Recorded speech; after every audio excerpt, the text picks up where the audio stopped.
वक्फ संशोधन बिल को लेकर है। घमासान के बीच में ये बड़ी खबर मिल रही है क्योंकि कल करीब 12 घंटे तक चर्चा हुई है लोकसभा में और उसके बाद वहां से विधेयक पास कर दिया गया।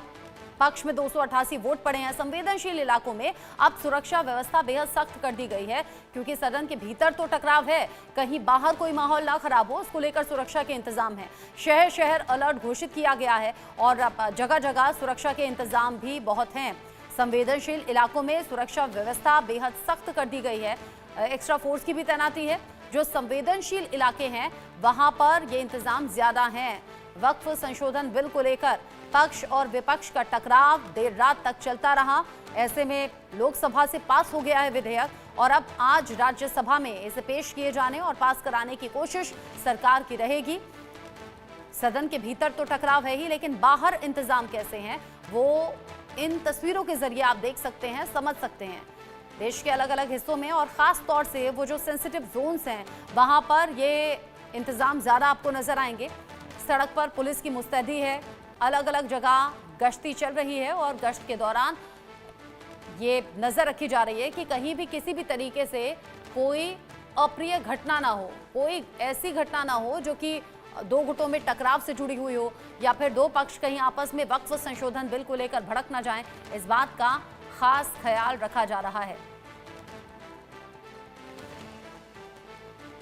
अलग अलग हिस्सों की तस्वीरें सामने आ रही हैं जहां पर पुलिस सड़क पर निकली हुई है। सुरक्षा के कड़े इंतजाम किए गए हैं। वक्फ संशोधन बिल 2025 जो कि लोकसभा से हो गया है पास, आज राज्यसभा में करीब 1 बजे का वो वक्त रहेगा जब ये विधेयक पेश किया जाएगा। वक्फ बिल के पक्ष में 288 वोट पड़े हैं जबकि विपक्ष में पड़े हैं 232 वोट।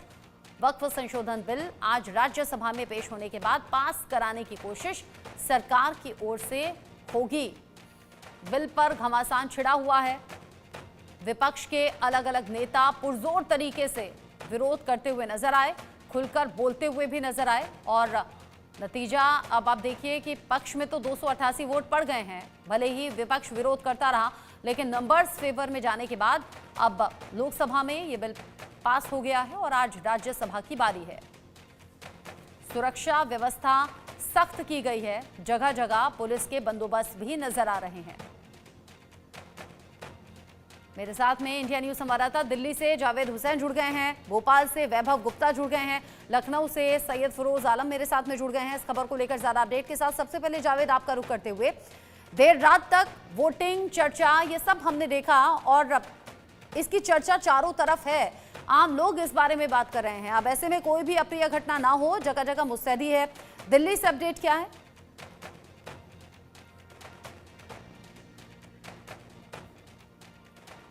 वोट पड़े और विपक्ष में सिर्फ 232 वोट पड़े हैं और अब ये जो बिल है ये राज्यसभा में जाएगा, उसके बाद फिर राष्ट्रपति के पास।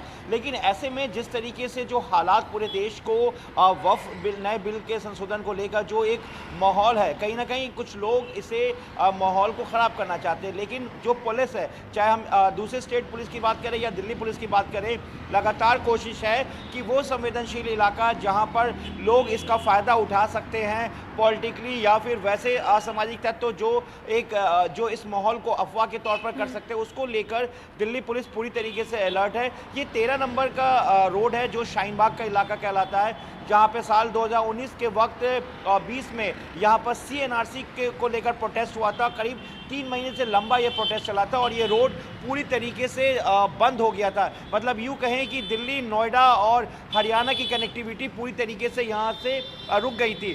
तो जो नए बिल संशोधन को लेकर है, जो वक्फ बोर्ड को लेकर, दिल्ली पुलिस इसको लेकर भी पूरे एहतियात बरत रही है।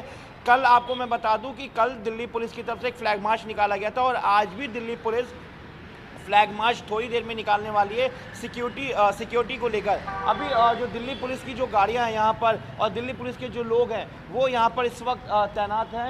यहाँ पर दिल्ली पुलिस के तमाम जो एक कैंप बना दिया गया है और यहाँ पर इस रास्ते को यहाँ पर बैरिकेड कर दिया गया था, इस रास्ते को, कि ये जो शाहीन बाग का ये इलाका है 13 नंबर है और यहीं पर जो है दिल्ली पुलिस ने रात से अपने कैंप को इस्टेब्लिश कर दिया था। और दिल्ली पुलिस ये नहीं चाहती कि किसी भी तरीके से कोई भी सिक्योरिटी में कहीं पे भी, या यहाँ पे जो ट्रैफिक है, लाखों लोग एक दिन में यहाँ से गुजरते हैं।